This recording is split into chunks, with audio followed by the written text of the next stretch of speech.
lumière de sa face sur toi, sur toi, use de grâce envers toi et te donne la paix, et te donne la paix.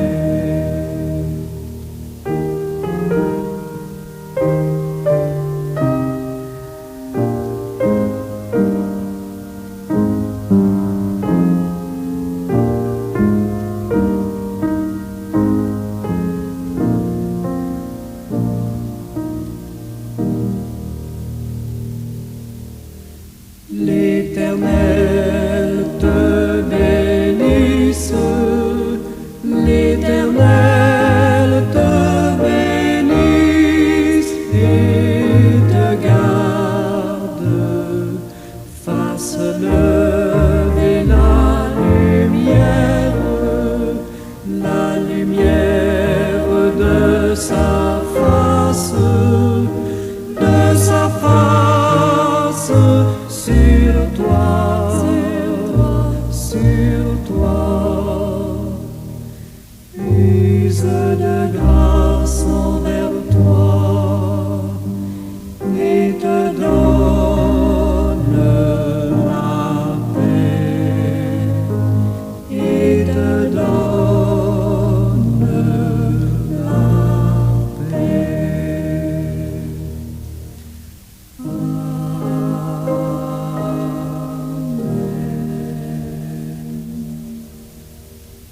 Seigneur Dieu Tout-Puissant, pour cette nouvelle journée que tu nous donnes dans ton amour. Merci pour ton soleil qui nous fait tant de bien. Merci, Papa. Béni soit ton nom à Jésus. Amen. Bien-aimés de Dieu et amis à l'écoute, fidèles euh, internautes, bon matin, bonjour. Que sa paix, sa grâce en soit sur vous toutes et tous. Nous arrivons maintenant à la 9e et dernière erreur de traduction. Et délivre-nous du mal. Cette dernière phrase du Notre Père est familière de plusieurs milieux chrétiens depuis des générations. Remarquez que nous y prononçons 5 mots. Et délivre-nous du mal. Mais quelque chose d'essentiel s'est perdu dans la traduction. Le mot araméen que Jésus a utilisé, c'est isha. Cela ne fait pas référence au mal. De manière générale, il ne s'agit pas d'événements négatifs ou de circonstances malheureuses. Cela désigne une personne. Ce mot signifie le mal avec un visage, donc le malin, le mauvais, un véritable ennemi.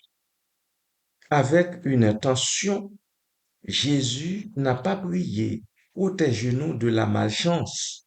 Il a dit, délivre-nous du malin, c'est-à-dire d'un être conscient, malveillant, qui cherche à nous nuire. Cette dernière demande n'est pas vague, elle est indirecte, intentionnelle. C'est un appel à être sauvé d'un ennemi spirituel qui quête sans cesse la moindre faille. Et cette distinction est capitale, car pour Jésus, le malin n'était pas une idée abstraite ou une série de malchances. Oh non, c'était réel, c'était actif. Il avait un nom et une mission, celle de perdre les enfants de Dieu. Donc, il a appris aux disciples et par ricochet à nous autres à demander à être délivrés de l'ennemi conscient, Satan, celui qui veut détruire la version originale de la prière. Cette modification introduite dans la prière du Seigneur affaiblit sa portée en transformant le malin en le mal. comme s'il s'agissait d'un concept impersonnel. Je m'arrête ici un instant pour souffler.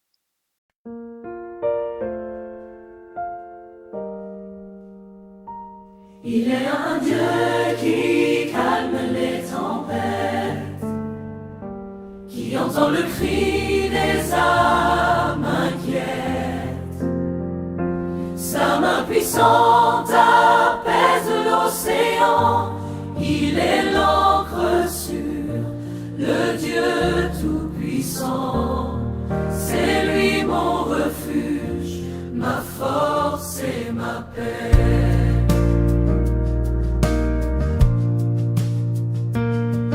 Quand le ciel s'assombrit et que l'air se fait lourd, que je cherche en vain un espoir, un secours, les vagues de la peur menacent ma foi, et je crie vers celui qui règne sur tout droit. Je sais qu'au-delà des nuages et du vent se tient mon Créateur, mon Père aimant. Il y a un Dieu qui calme les tempêtes, qui entend le cri des âmes inquiètes. Sa main puissante apaise l'océan, il est l'encre sur le Dieu tout-puissant. C'est lui mon refuge, ma force et ma paix.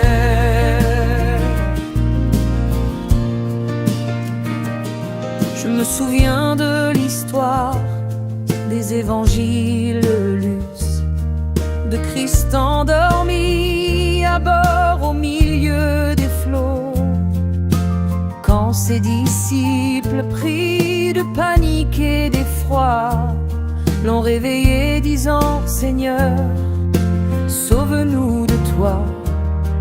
D'un seul mot il a dit: silence, arrête-toi. Et l'eau agitée s'est aussitôt calmée là. Il y a un Dieu qui calme les tempêtes, qui entend le cri des âmes inquiètes. Sa main puissante apaise l'océan, il est l'encre sur le Dieu tout-puissant. C'est lui mon refuge, ma force et ma paix.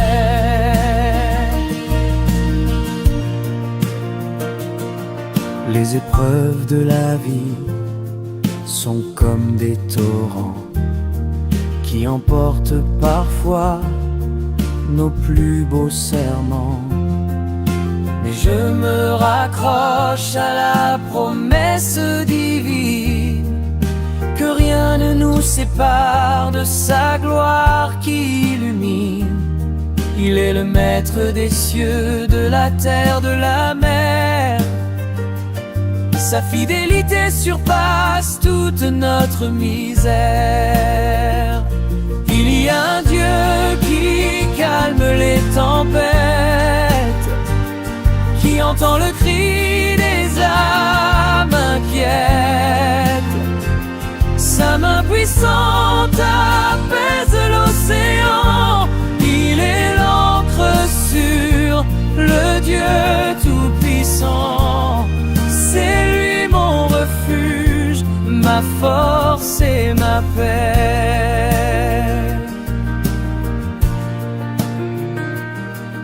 Alors pourquoi douter?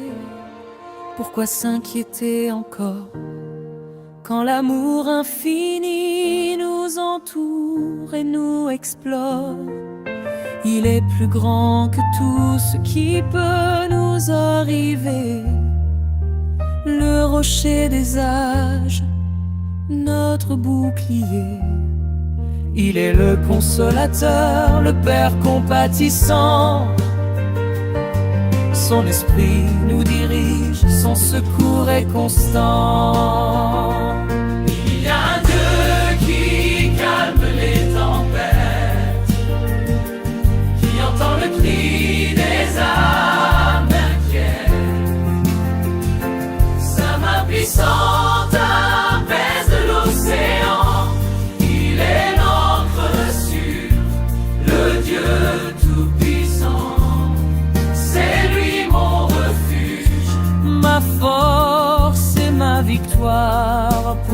l'éternité.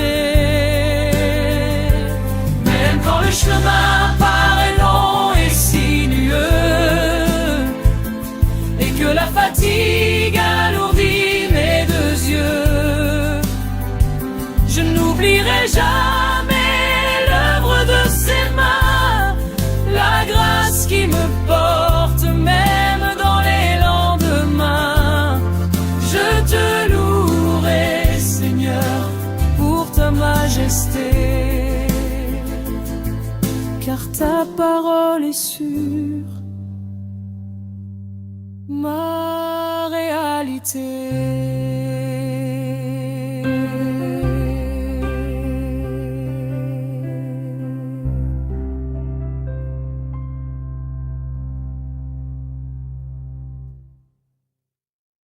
Cette dernière demande du Seigneur Jésus est directement liée à celle qui précède.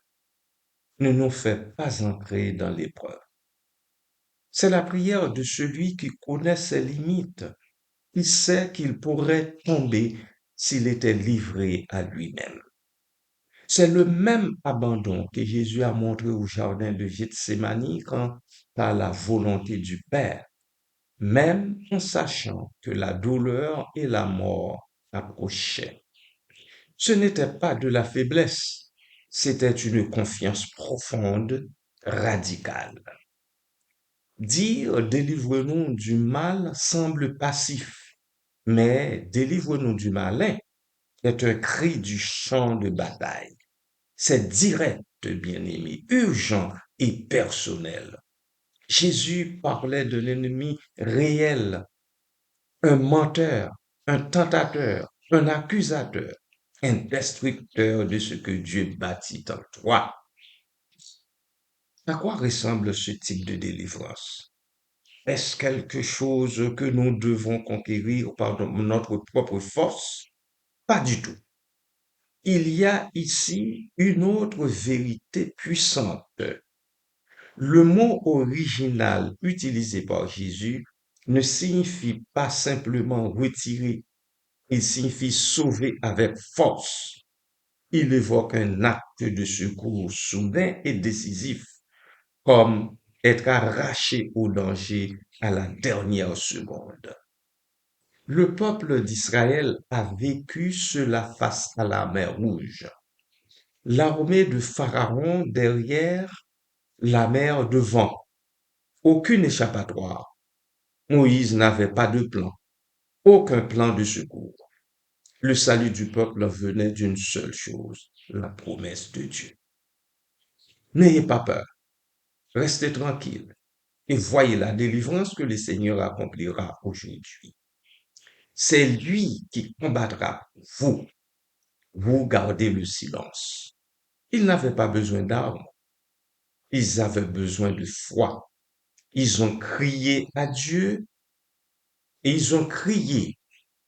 Et Dieu a ouvert un chemin. Voilà pourquoi nous prions. Délivrons-nous du malin. Car il existe de véritables combats spirituels invisibles à nos yeux.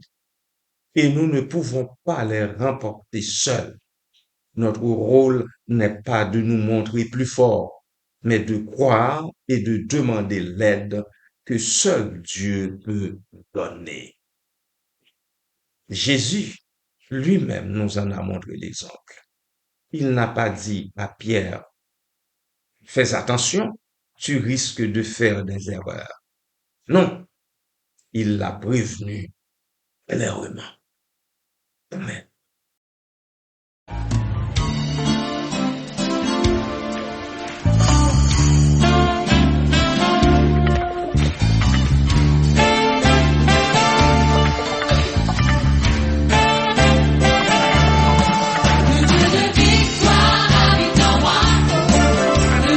Victoire habite en moi, je marche mon paradis, mais à la croix, le Dieu de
le Seigneur dit, Simon, Simon, Satan vous a réclamé pour vous cribler comme le froment.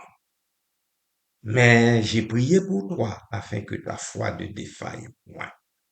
Luc 22, versets 31 et 32. Ainsi, le Seigneur a prévenu Pierre que l'ennemi veut briser sa foi. Il a vu le danger et il a répondu à l'intercession. Il a demandé au ciel la protection de Pierre. Et voici le cœur de tout cela.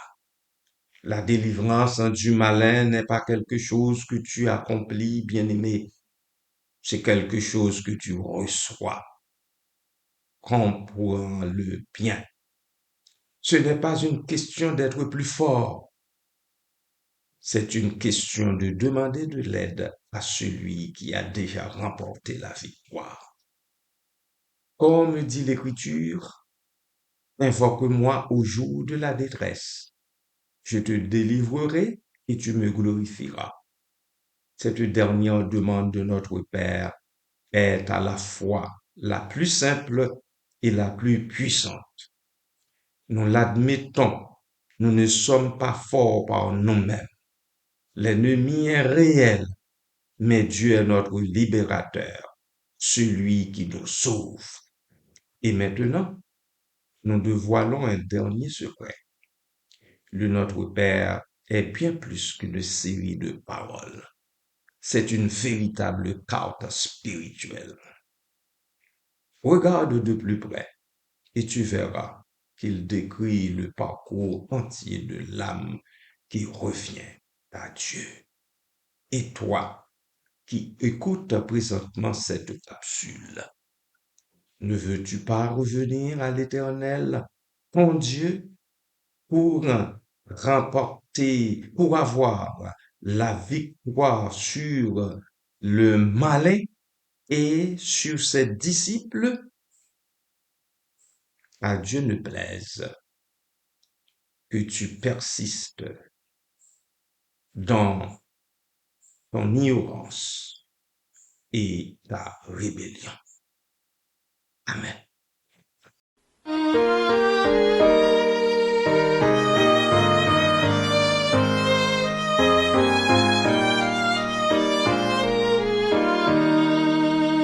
Invoque-moi du sein de la détresse, mon bras puissant te sauvera. C'est Dieu qui parle, crois en sa promesse, bientôt ta voix l'exaltera. C'est Dieu qui parle, crois en sa promesse, bientôt ta voix l'exaltera. Si tout est sombre, on ne perd pas courage, ne doute pas du Dieu vivant. Même au milieu des fureurs de l'orage, demeure en paix, crois seulement.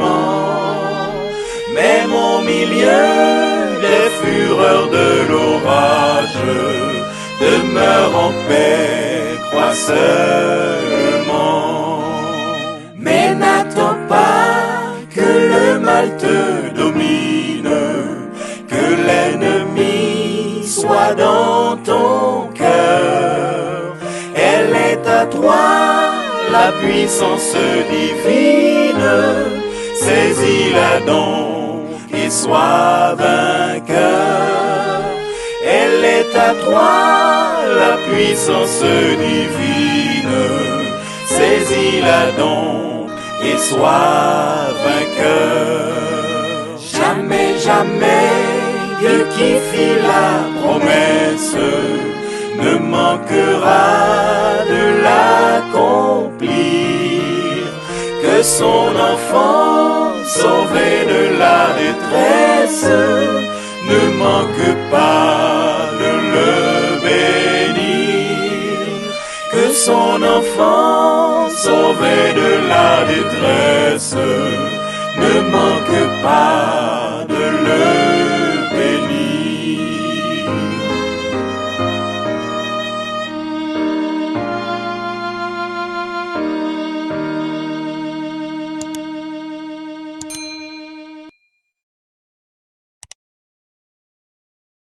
Prions. Seigneur Dieu Tout-Puissant, Éternel des armées, nous venons devant toi dans notre faiblesse, mais nous te faisons confiance. Tu es notre refuge et notre forteresse, notre rocher et notre secours sûr. Protège-nous, Seigneur, contre les ruses et les attaques du malin. Garde nos cœurs et nos esprits dans la paix qui vient de toi. Père de miséricorde, accorde-nous la force de résister à la tentation, la sagesse pour discerner le mal et le courage de faire le bien. Par la puissance de ton esprit, renouvelle en nous la foi, purifie nos pensées et sanctifie nos intentions. Défends-nous, Seigneur, des mauvaises influences, des pièges invisibles et de toute oppression qui cherche à nous éloigner de toi. Seigneur Jésus, tu as vaincu le péché et la mort. Nous nous réfugions en ton nom, car ton sang et par ton intercession repousse les forces des ténèbres qui nous assaillent. Rends-nous, Seigneur, plus proches de toi, plus humbles, et remplis-nous de ton amour afin que nous soyons des instruments de paix et de vérité. Saint-Esprit, éclaire nos pas, protège nos familles, nos foyers et entoure-nous de tes anges pour nous garder. Donne-nous la persévérance dans la prière et la confiance en tes promesses, afin que nous ne cédions pas à la tentation, à la peur, mais que nous demeurions fermes dans l'espérance. Nous te demandons enfin, Seigneur, de transformer ce combat en témoignage de ta grâce.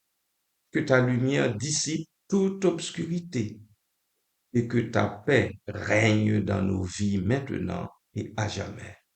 Merci Seigneur. Amen. Amen.